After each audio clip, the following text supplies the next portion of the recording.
नमस्कार साथियों, मैं संपत सिंह मीना, सहायक आचार्य, राजकीय महाविद्यालय टोंक, डिपार्टमेंट ऑफ बॉटनी। राजकीय महाविद्यालय टोंक के यूट्यूब चैनल में आप सभी का बहुत बहुत हार्दिक अभिनंदन, हार्दिक स्वागत।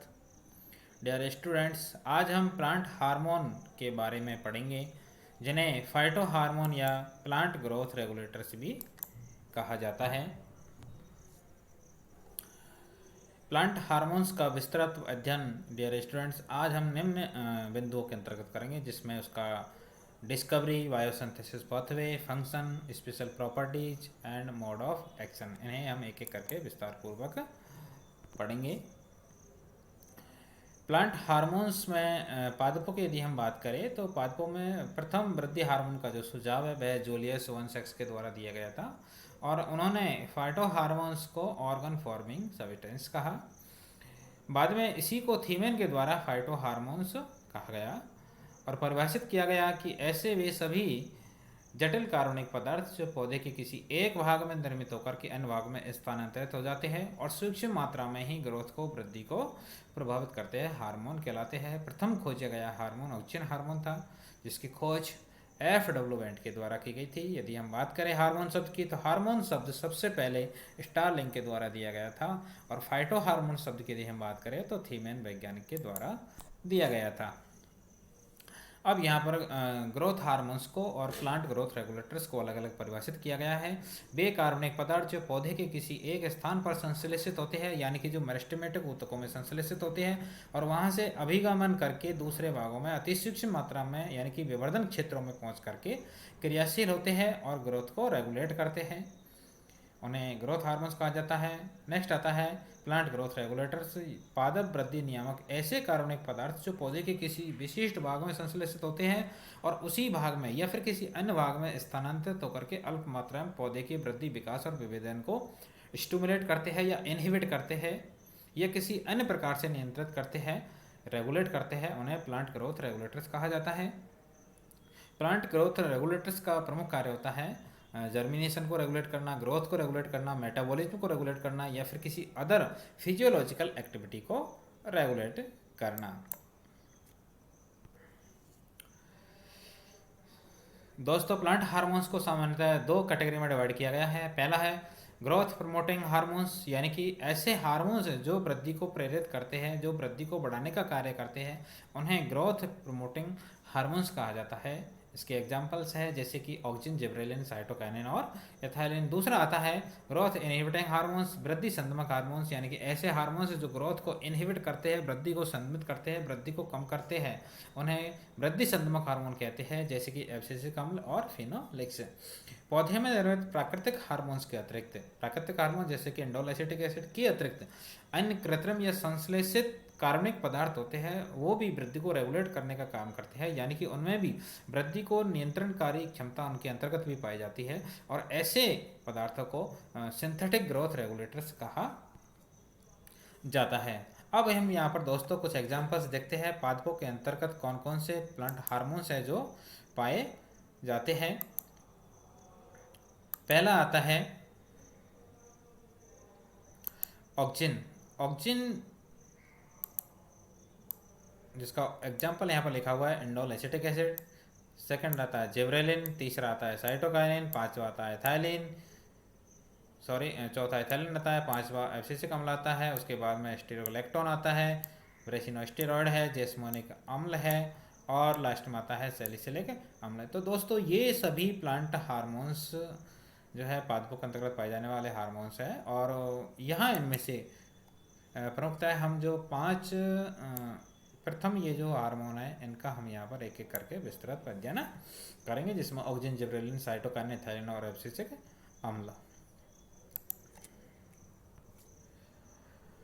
नेक्स्ट आता है बायोसिंथेसिस पाथवे, यानी कि जितने भी प्लांट हार्मोन है, फाइटो हार्मोन्स है, उन सभी का पेड़ पौधों के अंतर्गत जो संश्लेषण होता है वह किसी न किसी एक प्रिकर्सर मॉलिक्यूल्स के द्वारा होता है। उन्हीं को यहाँ पर इसमें दिखाया गया है कि ऑक्सिन का प्रिकर्सर मॉलिक्यूल जो है ट्रिप्टोफैन होता है।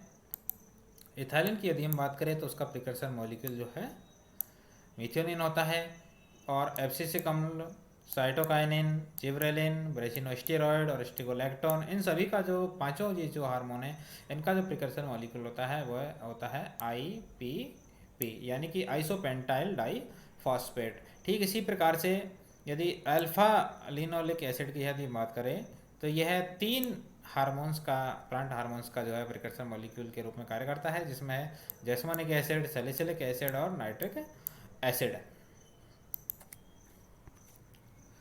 नेक्स्ट आता है ऑक्जिन। डियर स्टूडेंट्स, अब यहाँ हम एक एक करके विस्तार पूर्वक सभी हार्मोन्स का अध्ययन करेंगे। ऑक्जिन हार्मोन, ऑक्जिन एक ऐसा हार्मोन है जिसका सबसे अधिक अध्ययन किया गया था, प्रथम खोजा गया हार्मोन भी ऑक्जिन हार्मोन था, और यह पादप के शीर्ष भाग में यानी कि रूट अपेक्स में या फिर शूट अपेक्स में इसका संश्लेषण होता है। वैसे रूट अपेक्स और शूट अपेक्स के साथ साथ इसका जो संश्लेषण है वह प्लांट की जो पत्तियां होती हैं उनके शीर्ष भाग में, या परिवर्तनशील भ्रूण में, या परिवर्तनशील जो फ्रूट होते हैं, फल होते हैं, वहाँ प्रवेश का संश्लेषण होता है। जो ऑक्जिन हार्मोन होता है यह प्राकृतिक रूप से भी पाया जाता है, और कुछ कार्बनिक संश्लेषित पदार्थ होते हैं उनसे भी इसको डिराइव किया गया है, और संश्लेषित ऑक्जिन हार्मोन के रूप में ये सभी कार्य करते हैं। नेचुरल ऑक्जिन की यदि हम बात करें तो इंडोल एसिटिक एसिड जो है नेचुरल ऑक्जिन हार्मोन के रूप में कार्य करता है, जिसे इंडोल एसिटिक एसिड कहा जाता है। यदि इनके संश्लेषण की हम बात करें तो site of synthesis apical meristem होता है, और शूट अपेक्स या रूट अपेक्स वहाँ पर इसका संश्लेषण होता है। अब हम ऑक्जिन हार्मोन के बारे में थोड़ा विस्तार से पढ़ते हैं। ऑक्जिन हार्मोन के बारे में सर्वाधिक अध्ययन किया गया और इसे परिभाषित किया गया है कि वे कार्बनिक पदार्थ जो 0.01 मोलर से कम सांद्रता में प्ररोह के विवर्धन को अभिवृद्धित करते हैं, उन्हें ऑक्जिन हार्मोन कहा जाता है। नेक्स्ट टॉपिक आता है ऑक्जिन हार्मोन की डिस्कवरी। ऑक्जिन हार्मोन को जो है किस प्रकार से खोजा गया।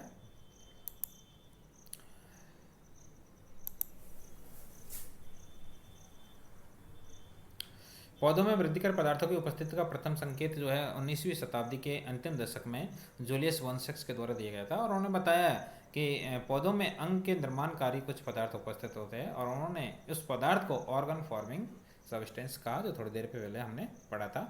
उसके बाद में आता है वैज्ञानिक चार्ल्स डार्विन, जिन्होंने जैव विकास का सिद्धांत भी दिया था।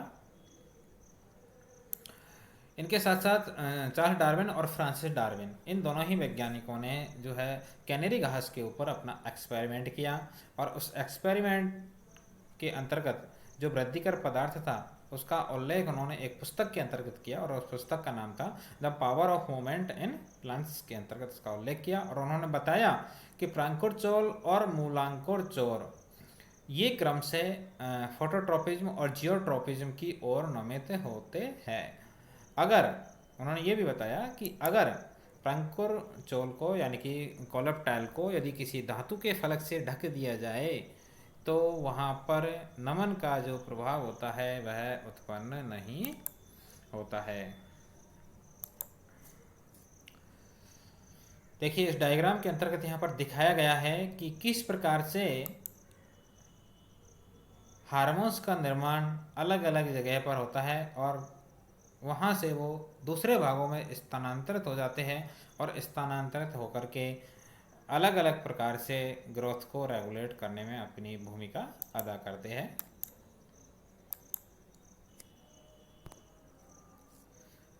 नेक्स्ट अब हम देखते हैं ऑक्जिन के कौन कौन से नेचुरल ऑक्जिन के एग्जाम्पल्स है।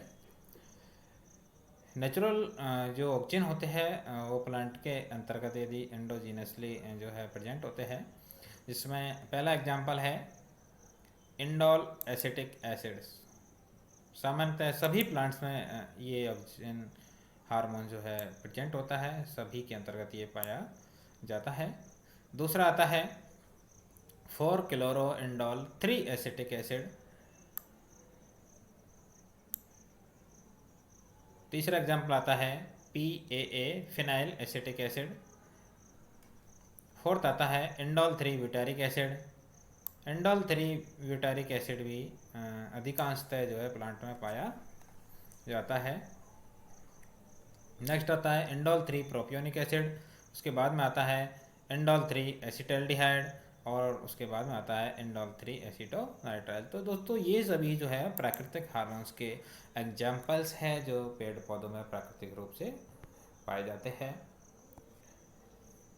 ये इन सभी प्राकृतिक हार्मोन्स की संरचना होती है, जिसमें यहाँ पर संरचना जो ए है उसमें इंडोल एसिटिक एसिड की संरचना को जो है दिखाया गया है कि इंडोल एसिटिक एसिड जो है उसकी संरचना किस प्रकार से होती है। एग्जाम्पल जो ये बी डायग्राम दिखाया गया है इसमें 4 क्लोरो इंडोल एसिटिक अम्ल की संरचना को दिखाया गया है सी के अंतर्गत। तो इस प्रकार से यहाँ ये सभी संरचनाएं जो है प्राकृतिक ऑक्सीजन हार्मोन्स की संरचनाएं होती है। नेक्स्ट आता है कि प्राकृतिक रूप से पाए जाने वाले जो ऑक्सीजन होते हैं, ऑक्सीजन हार्मोन्स होते हैं, उनके अतिरिक्त भी अनेक कार्बनिक संश्लेषित रासायनिक पदार्थ होते हैं जो वृद्धि हार्मोन्स की तरह, ऑक्सीजन हार्मोन्स की तरह कार्य करते हैं। उन्हें सिंथेटिक ऑक्सीजन कहा जाता है। और इन सिंथेटिक ऑक्सीजन की जो सक्रियता होती है वह जो प्राकृतिक जैसे कि इंडोल एसिटिक एसिड होता है उसकी सक्रियता के समान ही इनकी सक्रियता होती है, और जो इनमें भी जो है इंडोल वलय प्रेजेंट होती है। अब हम इनके एक एक करके उदाहरण देखते हैं। Synthetic oxygens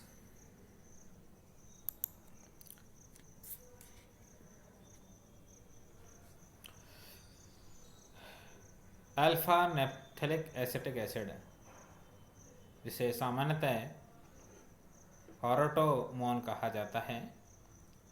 beta naphthalic acetic acid, indole 3 butyric acid जिसे रोटोन कहा जाता है, 2,4-D 2,4 dichlorophenoxy acetic acid, picloram 2,3,5 trichloro 4 amino picolinic acid, मीथेनॉन 2,4,5 tri 2 methoxy 4 chlorophenoxy acetic acid, और डेलापॉन 2,2 डाइक्लोरोप्रोपियोनिक एसिड। तो ये सभी जो है सिंथेटिक हार्मोन्स के एग्जाम्पल्स है। इसके अतिरिक्त भी यहाँ पर और बहुत सारे एग्जाम्पल्स हैं जिन्हें विस्तार पूर्वक एक लिस्ट के रूप में यहाँ पर आपके सामने दिखाया गया है। इसमें एक नीचे दिखाया गया है जिसे टॉर्डन कहा जाता है, 2,3,5 ट्राइक्लोरो 4 अमीनो पिकोनिलिक एसिड। इसके अलावा यहाँ पर 2,4-D है, 2,4,5-T है। अन्य जितने भी एग्जाम्पल्स हैं जिसमें PPA है, IPA है, या अल्फ़ा नेप्थेलिक एसिड या बीटा नेप्थेलिक एसिड है, इन सभी एग्जाम्पल्स को यहाँ एक एक करके विस्तारपूर्वक दिखाया गया है। तो ये लिस्ट आपके सामने सभी संश्लेषित सिंथेटिक ऑक्सीजन हार्मोन्स की ये लिस्ट है। यहाँ पर इस स्क्रीन के ऊपर भी जो है सिंथेटिक जितने भी ऑक्सीजन हार्मोन हैं उन्हीं को यहाँ पर दोबारा फिर से दिखाया गया है। नेक्स्ट आता है ये जो डायग्राम यहाँ पर दिखाया गया है, ये सभी डायग्राम जो है सिंथेटिक ऑक्सीजन हार्मोन्स के डायग्राम है जिन्हें यहाँ पर दिखाया गया है। नेक्स्ट आता है ऑर्गन इन्वॉल्व इन बायोसिंथेसिस। कौन कौन से प्लांट ऑर्गन्स है जो बायोसिंथेसिस में पार्टिसिपेट करते हैं इन सभी ऑक्सीजन हार्मोन्स या अदर जो प्लांट हार्मोन्स है उनके संश्लेषण में। जिसमें पहला आता है प्लास्टिड यानी कि क्लोरोप्लास्ट, यानी कि प्लांट हार्मोन्स जो होते हैं उनका संश्लेषण क्लोरोप्लास्ट में होता है यानी कि प्लास्टिड में होता है। दूसरा आता है साइटोसोल, यानी कि साइटोसोल भी पार्टिसिपेट करता है। माइटोकॉन्ड्रिया के अंतर्गत भी जो है पादप हार्मोन्स का संश्लेषण होता है। और ऑक्सीडेज की यदि हम बात करें तो वहाँ पर होता है। और ER के अंतर्गत यानी कि एंडोप्लाज्मिक रेटिकुलम के अंतर्गत जो है प्लांट हार्मोन का संश्लेषण होता है यानी कि ऑक्सीजन हार्मोन का संश्लेषण होता है। नेक्स्ट आता है ये जो कुछ पाथवे है, इन पाथवे के द्वारा ही जो है इन हार्मोन्स का जो है संश्लेषण होता है। जिसमें पहला आता है ETUV-क्यूटिन लाइगेज पाथवे। इस पाथवे के द्वारा ऑक्सीजन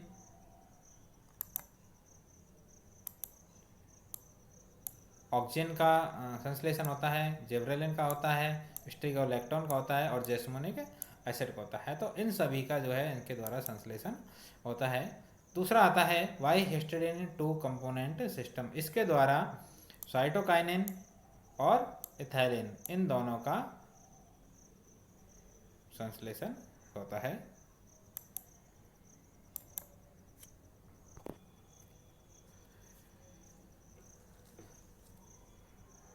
सबसे पहले सर्वप्रथम चार्ल्स डार्विन और फ्रांसिस डार्विन के द्वारा प्रकाशानुवर्तन पर प्रयोग करते हुए कैनरी घास पर उन्होंने अपना एक्सपेरिमेंट किया था और प्रकाशानुवर्तन के लिए उत्तरदायी पदार्थ को इन्होंने H2 वेल्स कहा और उसका जो निष्कर्ष है उस निष्कर्ष को उन्होंने एक पुस्तक में प्रकाशित किया और उस पुस्तक का नाम है power of movement in plants.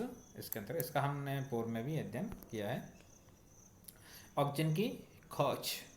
जैव विकास के प्रवर्तक चार्ल्स डार्विन व्यक्ति थे जिन्होंने पौधे के शीर्ष भाग में इस वृद्धिकर पदार्थ की उपस्थिति का अभ्यास किया था और जब इन्होंने कैनरी घास के ऊपर अपना अध्ययन किया था उन्होंने पाया कि जो सीडलिंग प्लांट होता है उसका जो कोलियोप्टाइल होता है जब उसे यूनी डायरेक्शनल प्रकाश दिया जाता है तो प्रांकुट जो है प्रकाश के स्रोत की ओर झुक जाता है और उन्होंने इस आधार पर निष्कर्ष निकाला कि प्रांकुट चौल को जो यूनि डायरेक्शनल प्रकाश दिया जाता है, एक दिशीय प्रकाश दिया जाता है, तो कुछ पदार्थ जो शीर्ष पर बनते हैं वो नीचे की ओर स्थानांतरित हो जाते हैं जिसके कारण उसमें वक्रण हो जाता है।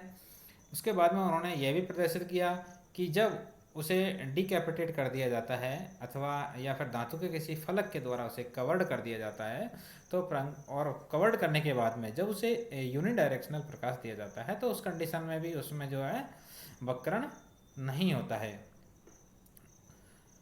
उसके बाद में डार्विन द्वारा किए गए प्रयोगों के बाद में वायसन, जेनसन और पाल वैज्ञानिकों ने इस प्रयोग के जो निष्कर्ष थे उन्हें आगे विस्तार पूर्वक बढ़ाया। यहाँ पर देखिए ये डार्विन के द्वारा किया गया एक्सपेरिमेंट था जिसमें ये एक प्रांकुट चौल है, कोलियोप्टाइल है और इस कोलियोप्टाइल को उन्होंने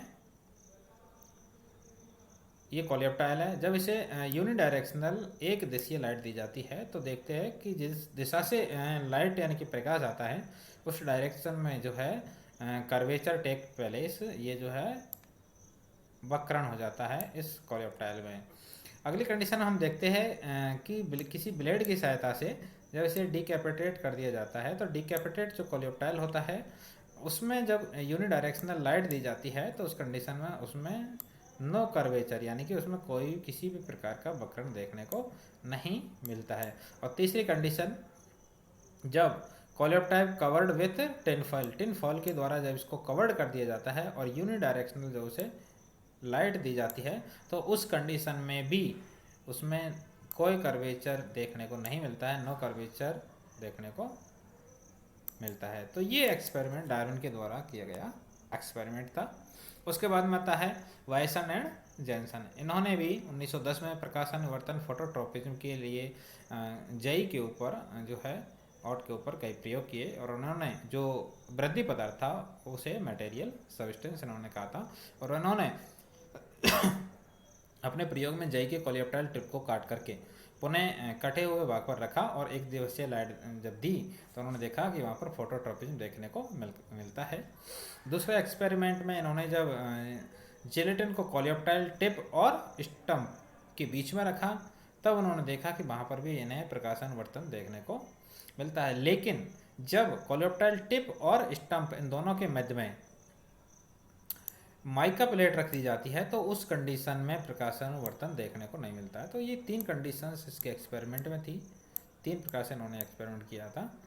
इसे आगे एक डायग्राम के माध्यम से जो है समझाया गया है।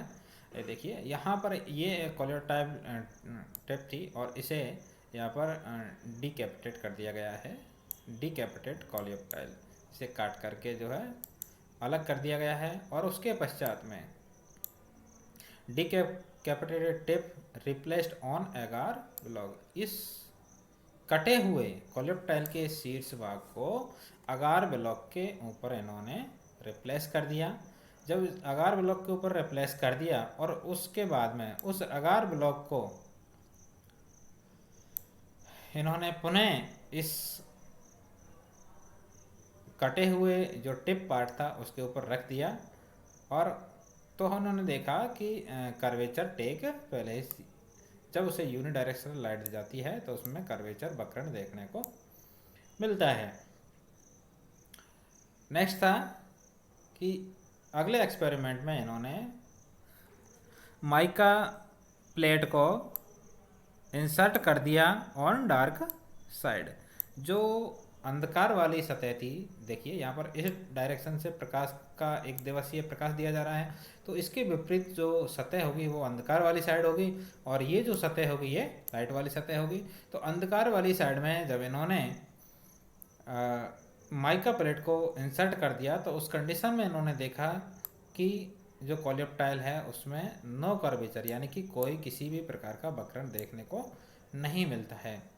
अगले एक्सपेरिमेंट में उन्होंने इस माइका प्लेट को इंसर्ट कर दिया उस प्रकाश वाले रीजन में, जिस तरफ से यूनिडायरेक्शनल एक दिशीय प्रकाश आ रहा था उस साइड में इन्होंने इसको लगा दिया। तब उन्होंने देखा कि कर्वेचर टेक पैलेस, यानी कि अब इस कंडीशन में जो कोलियोप्टाइल का जो शीर्ष भाग होता है उसमें वक्रण देखने को मिलता है।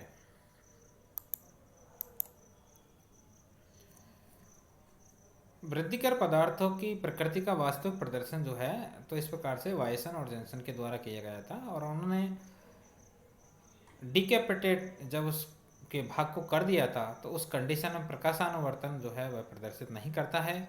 और अगर इस डिकैपिटेट सिरे पर प्रांकुर की कटी हुई टोपी को पुनः यदि स्थापित कर दिया जाता है तो वह पहले की बात ही उसमें फोटोट्रोपिज्म की जो घटना है वह देखने को मिलती है। आगे चलकर जब इसी को प्रांकुर चोल को अदीप्त सतह पर एक अनुप्रस्थ गार्ड यानी कि ट्रांसवर्स स्लिट बना करके उसमें अवरक माइका की पट्टी का रख दी जाती है, उस कंडीशन में भी फोटोट्रोपिज्म देखने को नहीं मिलता है। और अगली कंडीशन, जब प्रांकुर चोल की प्रदीप्त सतह पर यानी कि लाइट वाली सतह पर जब इस माइका प्लेट को लगा दिया जाता है तो जो फोटोट्रोपिज्म की जो घटना होती है यानी कि जो कर्वेचर होता है वह यथावत रहता है।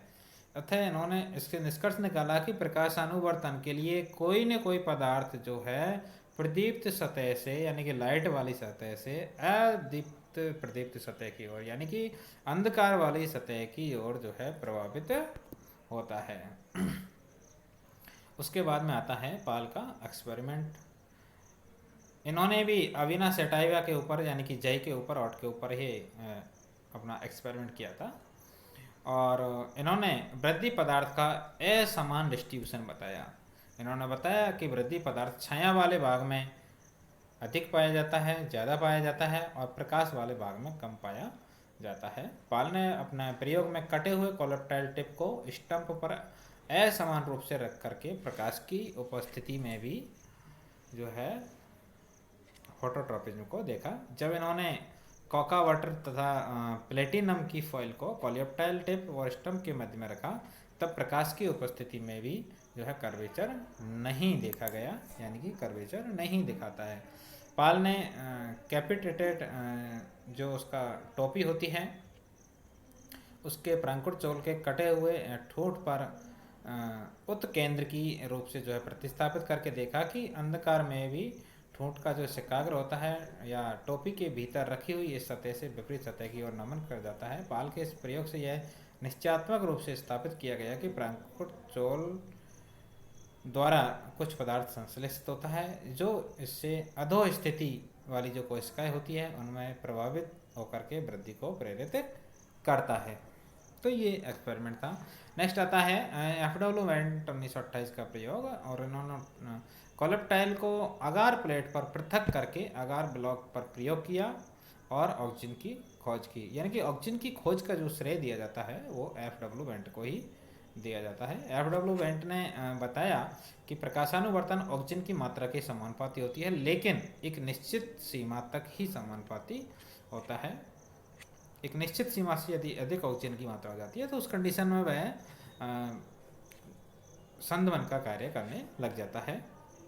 इन्होंने ऑक्सीजन के निर्धारण का जैव परीक्षण वायु ऐसे भी दिया जिसे कि एविना कोलियोप्टाइल कर्वेचर टेस्ट कहा जाता है। और बेंट ने बताया कि जो लाइट वाला पार्ट होता है यानी कि जो प्रकाशित भाग होता है उसमें ऑक्सीजन की मात्रा 27% होती है, और जो डार्क वाला पार्ट होता है उसमें 57% जो है ऑक्सीजन पाया जाता है, और शेष 16% जो ऑक्सीजन होता है वह फोटो ऑक्सीडेशन के द्वारा अपघटित हो जाता है।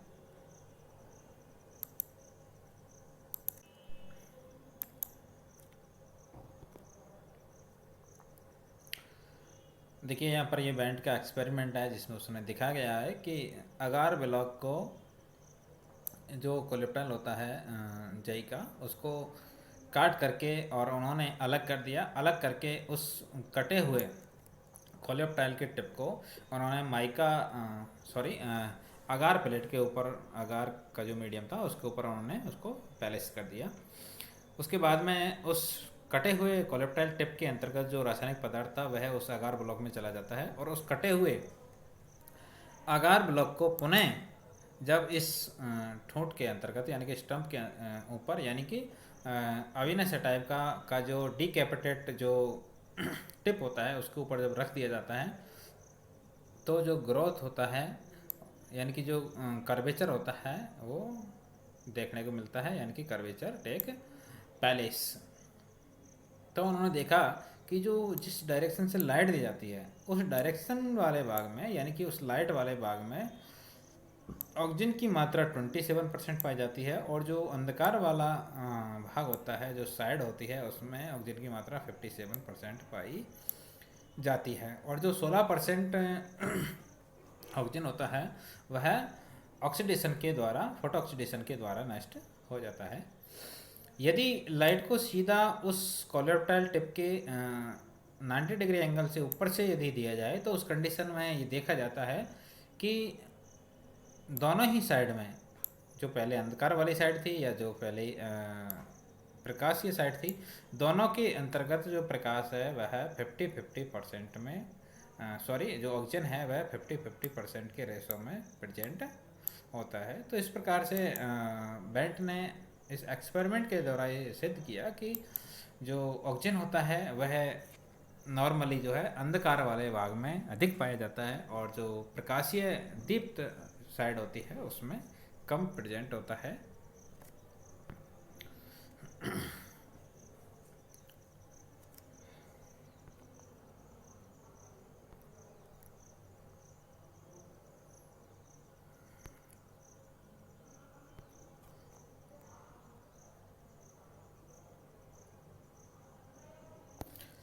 एक अन्य एक्सपेरिमेंट के अंदर देखिए यहाँ पर भी जई के प्रंकुर चौल के वक्रता परीक्षण के अंतर्गत ये भी प्रयोग जो है FW वेंट के द्वारा ही किया गया था, और इसमें भी उन्होंने यही किया था कि जो कोलेप्टाइल टिप होता है अविनस टाइप का उसे काट करके उन्होंने अलग कर दिया, और जो प्राइमरी लीफ होती है उसको भी अलग कर दिया, और उसके पश्चात में उन्होंने इस कोलेप्टाइल टिप को काट करके अगार ब्लॉक के ऊपर रख दिया, और अगार ब्लॉक के ऊपर रखे हुए उस टिप के कारण जो है उस टिप में से जो रासायनिक पदार्थ था यानी कि जो ऑक्सीजन था वह ट्रांसफ़र हो जाता है इस अगार ब्लॉक के अंतर्गत, और जब इस अगार ब्लॉक को उस कटे हुए ठूंठ यानी कि स्टंप की जिस साइड रखा जाता है उस साइड में ऑक्सीजन की मात्रा नीचे ट्रांसफ़र हो जाती है, और नीचे तक ऑक्सीजन का जो कंसंट्रेशन है, सांद्रता है, वह बढ़ जाती है, और उस तरफ से उस ऑक्सीजन की बढ़ी हुई सांद्रता के कारण ग्रोथ कर्वेचर टेक पैलेस जो है उस कोलेप्टाइल टिप में जो है वक्रता देखने को मिलती है। तो ये एक्सपेरिमेंट जो है जई के चौल पर वेंट के द्वारा किया गया था। उसके बाद में आता है कॉगेल Huygens Smith 1931। कॉगेल and Huygens Smith के द्वारा सबसे पहले 1931 में एक पेलेग्रा रोगी एक मनुष्य था, उसके मूत्र से ऑक्सीजन को पृथक किया था और उसे ऑक्सीजन ए नाम दिया गया था, या उसे ऑक्सीनोट्रायोलिक एसिड भी कहा गया। बाद में इन्होंने एक मक्का के ग्रेन ऑयल से भी एक अन्य पदार्थ को भी पृथक किया था, और उस पदार्थ को इन्होंने ऑक्सीजन बी कहा, यानी कि ऑक्सीनोलिनोलिक एसिड इसे कहा गया। उसके बाद में तीसरा यौगिक भी इन्होंने मानव के मूत्र से ही प्राप्त किया गया था, और उसे इंडोल एसिटिक एसिड या उसे हेटेरो ऑक्सीजन नाम इन्होंने दिया था, हेटेरो ऑक्सीजन उन्होंने कहा था। यही प्राकृतिक ऑक्सीजन जो है सभी प्लांट्स के अंतर्गत पाया जाता है। थाइमिन के द्वारा राइजोपस में भी ऑक्सीजन प्राप्त किया गया था। वैसे ऑक्सीजन का जैव संश्लेषण प्लांट के अंतर्गत जो है ट्रिप्टोफैन से होता है और वह भी जिंक की उपस्थिति में होता है। ऑक्सीजन जब काम आ जाता है उसके पश्चात सामान्यतः दो मेथड्स के द्वारा, दो विधियों के द्वारा जो है ऑक्सीजन को नष्ट किया जाता है, जिसमें पहला है एक एंजाइम यानी कि indole acetic acid oxidase enzyme के द्वारा, या फिर उन्हें नष्ट किया जाता है पुराने ऊतकों में फोटो ऑक्सीडेशन के द्वारा। प्राकृतिक ऑक्सीजन जो होता है उसका जो ट्रांसपोर्ट होता है, संवहन होता है, वह पोलर होता है, बेसिपिटल होता है, जबकि जो सिंथेटिक ऑक्सीजन होता है उस सिंथेटिक ऑक्सीजन का जो संवहन होता है वह नॉन पोलर होता है, यानी कि जिसे सिस्ट्रोमिक ट्रांसपोर्ट भी कहा जाता है।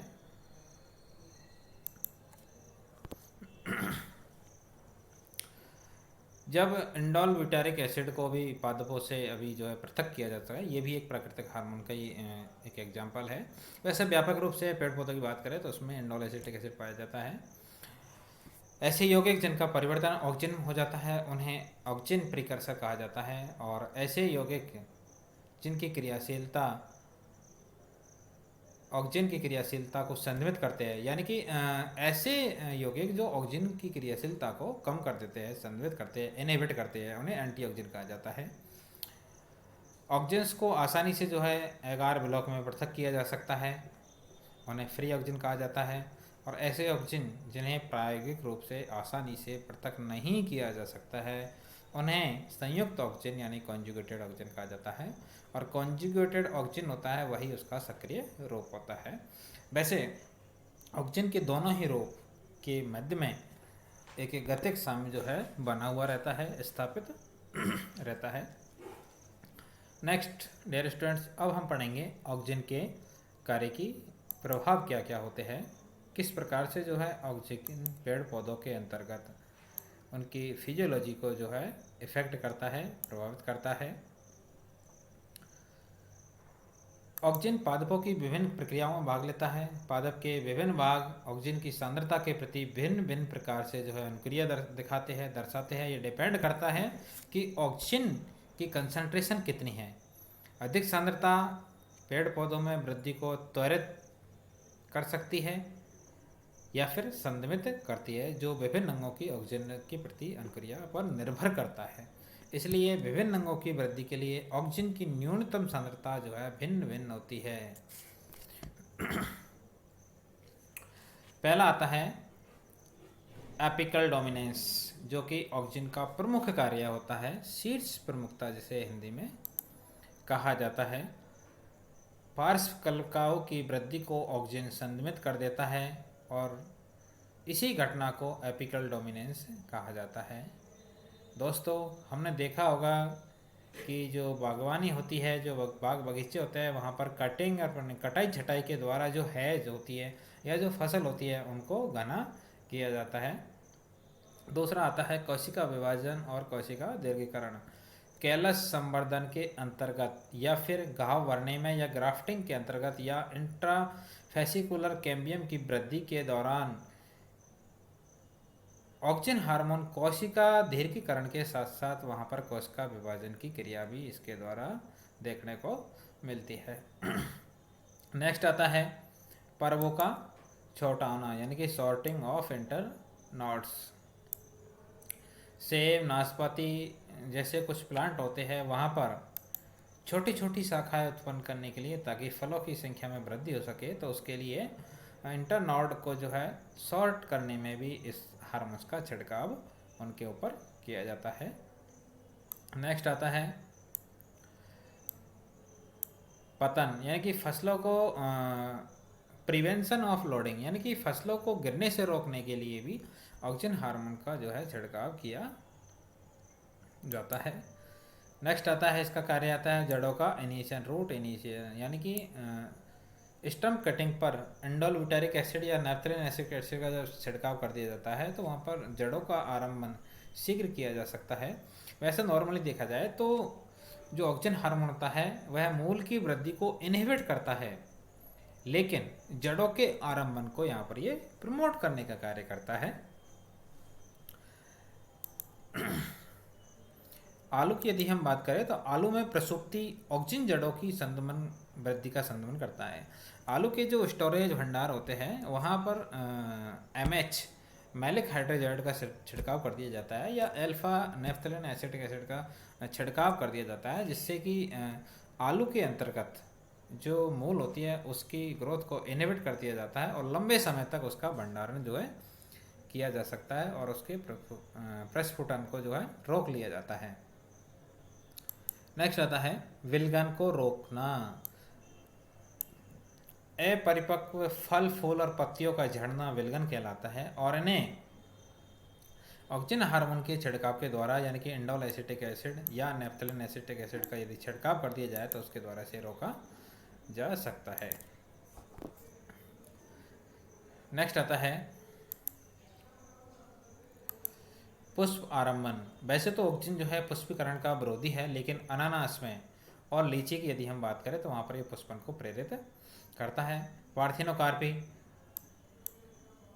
सर्वप्रथम यह हम कह सकते हैं कि प्राकृतिक जो ऑक्सीजन हार्मोन होता है उस प्राकृतिक ऑक्सीजन हार्मोन के द्वारा अनिषेचित अंडाशय से फल रहित जो बीज बनता है उसी क्रिया को पार्थिनोकार्पी यानी अनिषेक फलन कहा जाता है। और ऑक्सीजन हार्मोन की छिड़काव के द्वारा इस प्रकार के फल जो है उत्पन्न किए जा सकते हैं, जैसे कि संतरा है, टमाटर है, खरबूजा, बैंगन या तरबूज के अंतर्गत जो है उनकी जायांग के ऊपर जब 2,4-D का या इंडोल एसिटिक एसिड का या इंडोल 3-ब्यूटारिक एसिड का या नैप्थेलिन एसिटिक एसिड का लेपन कर दिया जाता है, छिड़काव कर दिया जाता है, तो उस कंडीशन में सीडलेस फ्रूट्स जो है प्राप्त किए जा सकते हैं। नेक्स्ट आता है खरपतवार नाशी के रूप में। द्विबीजपत्री पादपों के अंतर्गत जो चौड़ी पत्ती वाली खरपतवार होती है उन्हें नष्ट करने के लिए 2,4-D का और 2,4,5-D का मिश्रण एजेंट ऑरेंज के नाम से भी जिसे कि बायोबार में भी प्रयुक्त किया जाता है। और USA के द्वारा वियतनाम जो युद्ध हुआ था 1966-70 में, उसमें वहाँ पर इसका प्रयोग फसली पौधों के उगने के दौरान जो जंगली पौधे होते हैं उन्हें समाप्त करने के लिए भी ऑक्सीजन का प्रयोग किया जाता है। ये खरपतवार पौधों के साथ साथ अन्य कार्यों में जो है मतलब कंपटीशन दर्शाती है, प्रतियोगिता दर्शाती है। इसके कारण फलों को नुकसान होता है, जैसे कि 2,4-D। चौड़ी पत्ती वाली खरपतवार को नष्ट करने के लिए 2,4-D का प्रयोग किया जाता है। ठीक उसी प्रकार से जो चौड़ी पत्ती वाली फसल होती है जैसे कि सोयाबीन होती है, वहाँ पर सकरी पत्ती वाली खरपतवारों को नष्ट करने के लिए डेलापेन का प्रयोग किया जाता है, यानी कि 2,2-डाइक्लोरो पिकोनिलेट्रिक अम्ल का प्रयोग किया जाता है। तो इस प्रकार से जो ऑक्सीजन हार्मोन होता है, ये जो खरपतवार नाशी जो पदार्थ होते हैं जो पादप होते हैं उनमें श्वसन की क्रिया को तीव्र कर देते हैं और उसके कारण ये नष्ट हो जाते हैं। नेक्स्ट आता है फीमेलनेस। ऑक्सीजन हार्मोन का प्रमुख कार्य होता है फीमेलनेस, यानी कि पौधों में मादापन का प्रभाव उत्पन्न करना। नेक्स्ट आता है फ्लावर व फ्रूट थिनिंग हार्मोन्स। प्राय ऐसे कुछ पौधे होते हैं जिनमें फल अल्टरनेट वर्षों में आते हैं या फलों की संख्या बहुत कम मिलती है। यदि ऑक्सीजन के द्वारा उनका उपचार कर दिया जाए तो फल अच्छी तादाद में मिलते हैं और हर वर्ष जो है फलों का उत्पादन उन्हें मिल सकता है। नेक्स्ट आता है टेवा, यानी कि ट्राई आयोडो बेंजोइक एसिड। इसका प्रयोग कपास की खेती में किया जाता है। यह एक प्रकार से एंटीऑक्सीडेंट पदार्थ होता है जो कपास के पके हुए फलों को उसके मात्र पौधे से जो है अलग करने का कार्य करता है। नेक्स्ट आता है इंक्रीज इन रेस्पिरेशन। ऑक्सीजन के प्रभाव से श्वसन में वृद्धि दर तीव्र हो जाती है। नेक्स्ट आता है अनुवर्तन गतियाँ, ट्रॉपिक मूवमेंट्स। कॉलर्नी इवेंट का जो एक्सपेरिमेंट था, उस एक्सपेरिमेंट के अकॉर्डिंग जो अनुवर्तन गतियाँ होती है वो ऑक्सीजन के असमान वितरण के कारण ही होती है। जब उन्हें एक दिशीय प्रकाश के कारण अंधकार वाले क्षेत्र में ऑक्सीजन की सांद्रता बढ़ जाती है, और जो प्रकाशीय क्षेत्र होता है वहाँ पर ऑक्सीजन की सांद्रता जो है कम हो जाती है। नेक्स्ट ऑक्सीजन हार्मोन का कार्य आता है फलों का मीठा होना। ऑक्सीजन हार्मोन के प्रभाव से स्टार्च का शर्करा में परिवर्तन हो जाता है, जिससे कि फल मीठे हो जाते हैं। इसके लिए 2,4-D का या इंडोल ब्यूटारिक एसिड का या MH मैलिक हाइड्रोजोड का छिड़काव किया जाता है। जैसे कि गन्ने में मिठास बढ़ाना है तो उसके लिए इन सब का छिड़काव किया जाता है। नेक्स्ट आता है न्यूक्लिक अम्ल सक्रियता, nucleic acid activity. Oxygen RNA तथा प्रोटीन संश्लेषण में वृद्धि करते हैं। ऑक्सीजन मैसेंजर आरएनए के संश्लेषण हेतु न्यूक्लियोहिस्टोन से डीएनए टेम्पलेट को मुक्त करने का कार्य करते हैं। मैसेंजर आरएनए विशिष्ट प्रकार के एंजाइमों का संश्लेषण करता है जो कि सेल एलोंगेशन में सहायक होते हैं, उसके लिए आवश्यक होते हैं। ऑक्सीजन हार्मोन ट्रांसक्रिप्शन ट्रांसलेशन दोनों ही क्रिया को प्रोत्साहित करते हैं, स्टिमुलेट करते हैं। ऑक्सीजन हार्मोन जैसे कि इंडोल एसिटिक हार्मोन के प्रभाव से कैलस निर्माण की स्थिति में ऑक्सीजन की सांद्रता के अनुरूप आरएनए की मात्रा में भी वृद्धि होती है। इसके साथ ही प्रतिजैविक एक्टिनोमाइसिन के प्रभाव में वृद्धि तथा आरएनए की मात्रा दोनों में कमी देखी गई है। तो एंटीऑक्सीडेंट्स होते हैं कुछ जो कि ऑक्सीजन के विरुद्ध कार्य करते हैं, ऑक्सीजन जो है प्रेरित वृद्धि का संदमन करते हैं, तो उसकी उपस्थिति में ऑक्सीजन जो है प्रेरित ट्रांसक्रिप्शन का संदमन भी होता है। इस प्रकार यह कहा जा सकता है कि कोशिका दीर्घीकरण, कोशिका इलोंगेशन पर ऑक्सीजन का प्रभाव न्यूक्लिक अम्ल और प्रोटीन संश्लेषण के माध्यम से होता है। नेक्स्ट आता है बायो एसे, जैव संश्लेषण।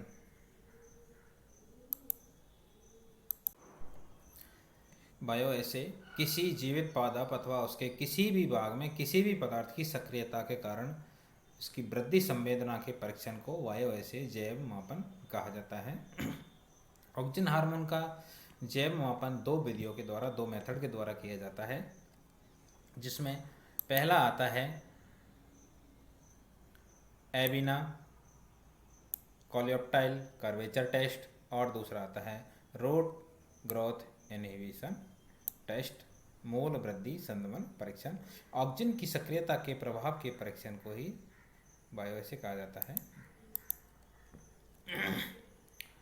पौधों में ऑक्सीजन की अत्यंत अल्प मात्रा उपस्थित होती है और इतनी अल्प मात्रा होती है कि उसका क्वांटिटेटिव डिटेक्शन करना रासायनिक विधियों के द्वारा संभव नहीं हो पाता है, और उसे दर्शाने के लिए ही संवेदी जैविक यानी कि बायोलॉजिकल टेस्ट प्रयोग में लिए जाते हैं, जिसे कि बायोएसे कहा जाता है। ऑक्सीजन के बायोएसे का जो एविना कोलियोप्टाइल कर्वेचर टेस्ट है उसे FW वेंट के द्वारा 1926 में दिया गया था। यह परीक्षण जो है संवेदनशील और विश्वसनीय परीक्षण है। इस विधि के दौरान ऑक्सीजन का पोलर ट्रांसपोर्टेशन होता है, यानी कि ध्रुवीय स्थानांतरण पर यह विधि आधारित होती है, और ऑक्सीजन का स्थानांतरण जो है उसके शीर्ष भाग से उसके आधारीय भाग की ओर यानी कि बेसिपिटल क्रम में इसका स्थानांतरण होता है। यदि ऑक्सीजन को कोलियोप्टाइल को एक तरफ से यानी कि पार्श्व में लगाया जाता है तो उसी पार्श्व से वह नीचे की तरफ स्थानांतरित होता है, जिसके फलस्वरूप विभेदक वृद्धि होती है और उसमें कर्वेचर उत्पन्न होता है। वक्रता की मात्रा डिपेंड करती है ऑक्सीजन हार्मोन की कंसंट्रेशन पर, उसकी सांद्रता के, यानी कि ऑक्सीजन हार्मोन की सांद्रता जितनी अधिक होगी उसका कर्वेचर वक्रण उतना ही अधिक होगा, लेकिन एक निश्चित सीमा तक ही अधिक होता है। अब हम पढ़ते हैं प्रांकुर-जोल वक्रता परीक्षण की विधि क्या है, मेथड क्या है, किस प्रकार से ये एक्सपेरिमेंट उन्होंने किया था।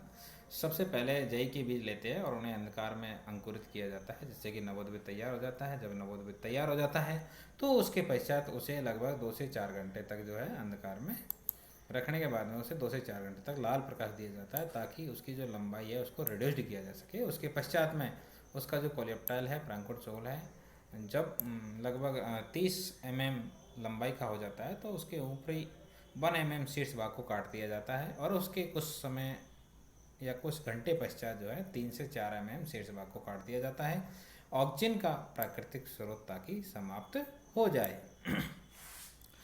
इस तरह से डीकैपिटेटेड जो कैप है उसे हम अगार खंड के ऊपर लगभग 1 घंटे तक रखते हैं और जिससे कि ऑक्सीजन नीचे की तरफ जो अगार ब्लॉक है उसमें पहुंच जाता है।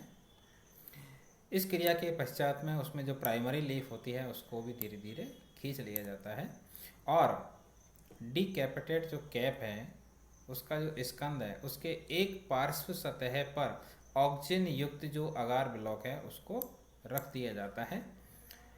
अगार ब्लॉक को जिस स्थान पर रखा जाता है वहाँ से नीचे की ओर ऑक्सीजन हार्मोन जो है परिवहन द्वारा पहुँच जाता है और लगभग 1.5-2 घंटे के पश्चात जो नवोद्भिद की छाया है उसे ब्रोमाइड पेपर पर जो ले लिया जाता है ताकि स्थायी रिकॉर्ड उसका प्राप्त हो जाए।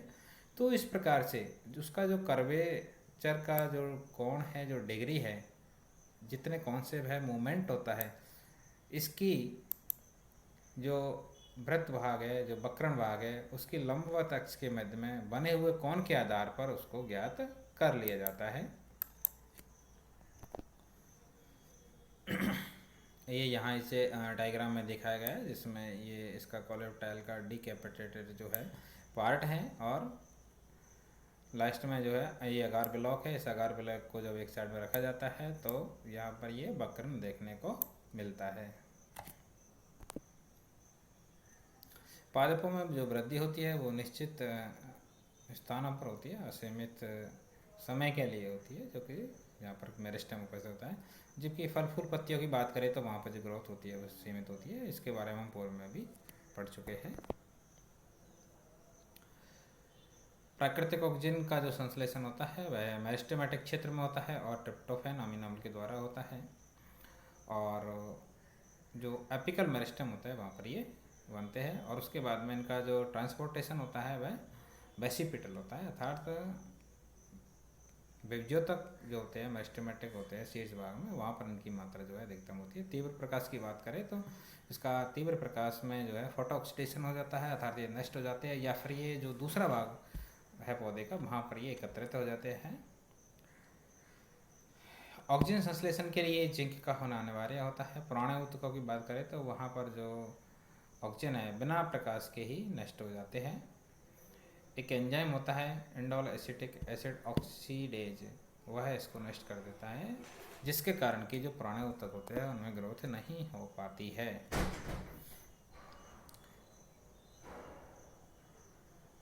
सक्रिय वृद्धि करने वाले पादपों में ऑक्सीजन सामान्य रूप से उपस्थित होता है। पादप के सभी भागों में वैसे तो ऑक्सीजन उपस्थित होता है, लेकिन कुछ वृद्धिशील भाग होते हैं, परिवर्तनशील ऊतक होते हैं, वहाँ पर इनकी सांद्रता अधिक पाई जाती है, जैसे कि एपिकल वड है या कोलेप्टाइल है या पत्तियों के जो वृद्धिशील भाग होते हैं या परिवर्तनशील डेवलपिंग जो एम्ब्रियो है या परिवर्तनशील फल होते हैं, वहाँ पर ऑक्सीजन की जो मात्रा है सर्वाधिक पाई जाती है।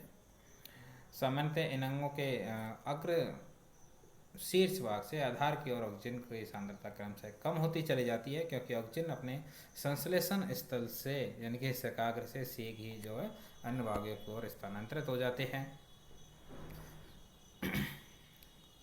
ऑक्सीजन भी सामान्यतः 2 फॉर्म में पाया जाता है, एक होता है कॉन्जुगेटेड फॉर्म ऑक्सीजन और दूसरा होता है फ्री ऑक्सीजन। जब ऑक्सीजन अन्य यौगिकों के संयोजी बंधों के द्वारा संयुक्त होकर के जुड़ जाता है तो उसे हम बॉन्ड ऑक्सीजन या कॉन्जुगेटेड ऑक्सीजन कहते हैं, जैसे कि इंडोल एसिटिक अम्ल अन्य किसी एस्पार्टिक अम्ल या इनोसिटोल के साथ में या ग्लूकोसाइड्स के साथ में मिलकर के इस प्रकार के कंपाउंड बनाता है, जैसे कि indole acetic acid glucoside, indole acetic acid inositol और इंडोल एसिटिक अम्ल एस्पार्टिक अम्ल, ये सभी जो है इसके एग्जांपल्स हैं। कोशिकाओं में ऑक्सीजन जो है फ्री तथा संयुक्त ऑक्सीजन दोनों स्वरूपों में पाया जाता है और इन दोनों ही स्वरूपों के मध्य में डायनेमिक साम्यावस्था बनी रहती है, जिससे कि ऑक्सीजन की सांद्रता नियंत्रित बनी रहती है। संयुक्त स्वरूपों से हाइड्रोलेजेज एंजाइम की सक्रियता के द्वारा ही जो है ऑक्सीजन मुक्त होते हैं। संयुक्त अवस्था में ऑक्सीजन विघटनकारी enzyme indole acetic acid oxidase के प्रति जो है प्रतिरोधी होते हैं।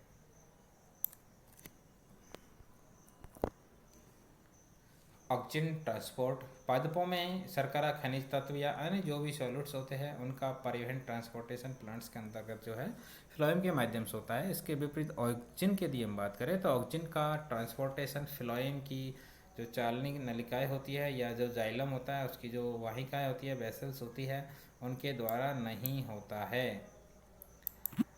जबकि ऑक्सीजन का परिवहन सामान्यतः फ्लोएम, पैरेन्काइमा के द्वारा या फिर संवहन पुल के परिधीय भाग के द्वारा होता है, यानी कि परिधीय भाग की जो मृदुतक कोशिकाएं होती है उनके माध्यम से होता है। ऑक्सीजन का जो परिवहन होता है, ट्रांसपोर्टेशन होता है, वह शीर्ष से आधार भाग की ओर होता है, वेसिपिटल क्रम में होता है सूट के अंतर्गत। यदि मूल की बात करें तो मूल में इसका जो परिवहन होता है वह शीर्ष से आधार की ओर, यथार्थ हम कह सकते हैं कि एक्रोपिटल दिशा में होता है। इस प्रकार से हम देखते हैं कि ऑक्सीजन हार्मोन का जो ट्रांसपोर्टेशन होता है वह पोलर ट्रांसपोर्टेशन होता है। उस प्रकार के ट्रांसपोर्टेशन को पोलर ट्रांसपोर्टेशन कहते हैं। ऑक्सीजन का ट्रांसपोर्ट पौधों में ऑक्सीजन का परिवहन वैसे तो एक विवाद का विषय रहा है। डार्विन द्वारा, वायसन, जेनसन द्वारा जो एक्सपेरिमेंट किए गए उनके द्वारा ये स्पष्ट हो गया कि ऑक्सीजन का ट्रांसपोर्टेशन जो है पोलर होता है, वेसिपिटल दिशा में होता है। 1928 में बेंट तथा अन्य अन्वेषणकर्ताओं के द्वारा भी ऑक्सीजन के स्थानांतरण के संबंध में कुछ अभिधारणाओं को सुनिश्चित किया गया जो बाद में कई वर्षों तक मान्य भी रही। जैकब्स ने इस अवधारणा को चुनौती दी और बताया कि कॉलियस के स्तंभ में ऑक्सीजन का जो ट्रांसपोर्टेशन होता है वह वेसिपिटल और एक्रोपिटल दोनों ही दिशाओं में होता है, लेकिन फ़र्क ये है कि वेसिपिटल ऑर्डर में और एक्रोपिटल दोनों में 3:1 के अनुपात में इनका ट्रांसपोर्टेशन होता है। हालांकि यह स्वीकार किया गया कि ऑक्सीजन का जो ट्रांसपोर्टेशन होता है वह तलाभिसारी दिशा की तुलना में अग्राभिसारी स्थानांतरण केवल और केवल 1/3 ही होता है। इसके अतिरिक्त पत्तियों में संश्लेषित ऑक्सीजन भी फ्लोएम के द्वारा अन्य भागों को स्थानांतरित होता है, जो किसी भी रूप में पोलर नहीं हो सकता।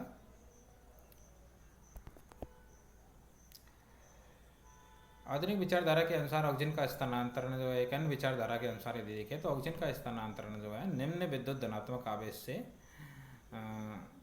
अधिक विद्युत धनात्मक आवेश की ओर होता है। लेकिन इस सिद्धांत के विरुद्ध भी गंभीरतम जो है आपत्तियां है कि परांकुर चोल पर कोई बड़ा अनुप्रस्थ विद्युत क्षेत्र उत्पन्न किया जाए तो परांकुर चोल जो है आरंभिक नमन प्रायोजित धनात्मक की ओर होता है।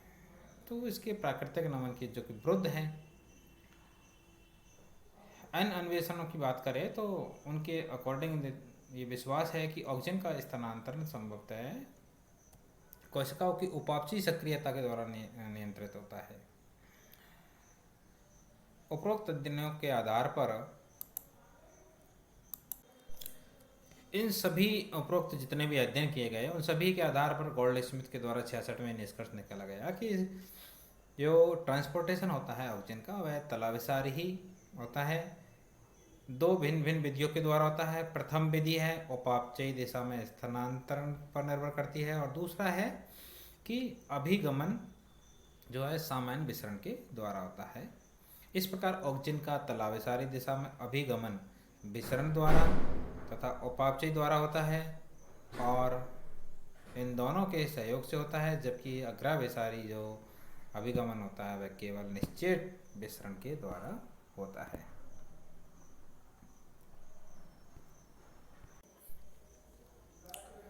ऑक्सीजन का परिवहन सामान्यतः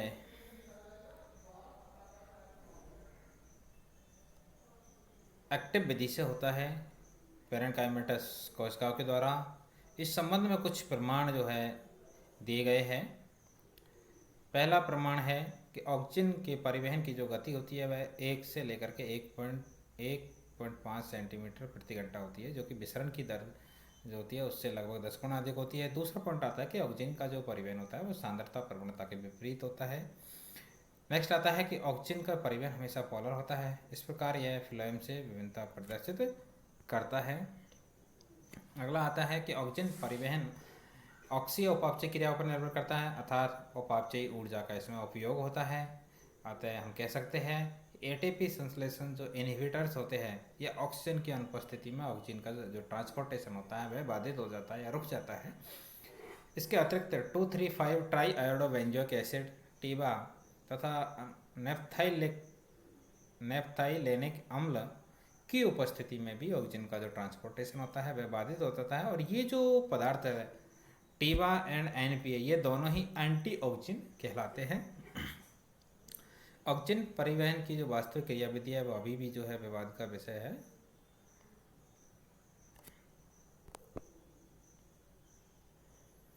ये देखिए यहाँ पर इसे विस्तार पूर्वक ऑक्सीजन की जो ट्रांसपोर्टेशन की क्रियाविधि है उसे दिखाया गया है, जिसमें यह दिखा गया है कि जो कोशिका होती है उस कोशिका की कोशिका भित्ति और उसका जो जीव द्रव्य है साइटोसोल है, उन दोनों के भीतर में किस प्रकार से पीएच में परिवर्तन होता है और यहाँ पर इसका ट्रांसपोर्टेशन किस प्रकार से होता है। तो इस संदर्भ में गोल्ड स्मिथ 1977 द्वारा कीमो ऑस्मोटिक हाइपोथेसिस दी गई थी जो कि लोकप्रिय है। इसके अनुसार इंडोल एसिटिक अम्ल का अभिगमन के लिए कोशिकाएं उपापचयी ऊर्जा का उपयोग करती है और एटीपी के जल अपघटन से ऊर्जा इन्हें प्राप्त होती है। कोशिका के साइटोसोल से एच का परिवहन कोशिका भित्ति में होता है, जिससे कोशिका भित्ति का पीएच कम हो जाता है, लगभग 5.5 हो जाता है। साइटोसोल का जो पीएच होता है वो लगभग 7 हो जाता है। चूँकि प्लाज्मा मेम्ब्रेन जो है आवेशित विलयों की तुलना में जो यानी कि इलेक्ट्रोलाइट्स जो सॉल्यूट होते हैं उनकी तुलना में जो नॉन इलेक्ट्रोलाइट सॉल्यूट होते हैं उनके प्रति अधिक पारगम्य होती है। अतः नॉन इलेक्ट्रोलाइट यानी कि अनावेशित ऑक्सीजन भित्ति से साइटोसोल में प्रवेश करते हैं। साइटोसोल में उच्च पीएच के कारण ऑक्सीजन का जो कार्बोक्सिल समूह होता है वो अपघटित हो जाता है और इस प्रकार से ये ऋणात्मक हो जाते हैं। तो इस प्रकार से ऋणात्मक ऑक्सीजन जो है सिम्पोर्ट H+ आयनों के साथ साथ साइटोसोल में प्रवेश करते हैं और कोशिका के आधारीय भाग में आवेशित ऑक्सीजन जो है कोशिका भित्ति में स्थानांतरित हो जाते हैं तथा कम पीएच द्वारा अनावेशित हो जाते हैं। तो इस प्रकार से रसायन परासरणी प्रक्रिया के द्वारा ऑक्सीजन का ध्रुवीय परिवहन होता है। देखिए इसको यहाँ पर विस्तार पूर्वक दिखाया गया है। संश्लेषित ऑक्सीजन में जो ट्रांसपोर्टेशन होता है वह नॉन पोलर होता है। पादपों को किसी भाग में डालने पर वह संपूर्ण पादप में फैल जाता है। तो इस प्रकार का जो ट्रांसपोर्टेशन होता है उसे सिस्टोमिक ट्रांसपोर्ट कहते हैं। नेक्स्ट आता है डिस्ट्रक्शंस ऑफ ऑक्सीजन। ऑक्सीजन का निष्क्रियकरण जो है या क्षरण जो है एंजाइमी ऑक्सीकरण के द्वारा होता है। इसके लिए एक एंजाइम जो है उत्तरदायी होता है, indole acetic acid oxidase enzyme कहलाता है। इस एंजाइम को सर्वप्रथम टैग और वॉर्नर के द्वारा जो है पृथक किया गया था। यह एंजाइम जो है एक पर ऑक्सीडेज की तरह कार्य करता है तथा एमेन तथा फिनोलिक इसके कोफैक्टर के रूप में कार्य करते हैं। इंडोल एसिटिक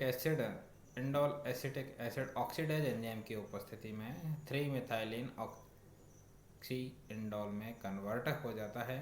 इसके अतिरिक्त इंडोल एसिटिक एसिड जो है अल्ट्रावायलेट रेज तथा आयोनाइजिंग रेडिएशंस के द्वारा भी इसका ऑक्सीडेशन हो जाता है। तो इस प्रकार से उसे फोटो ऑक्सीडेशन कहते हैं।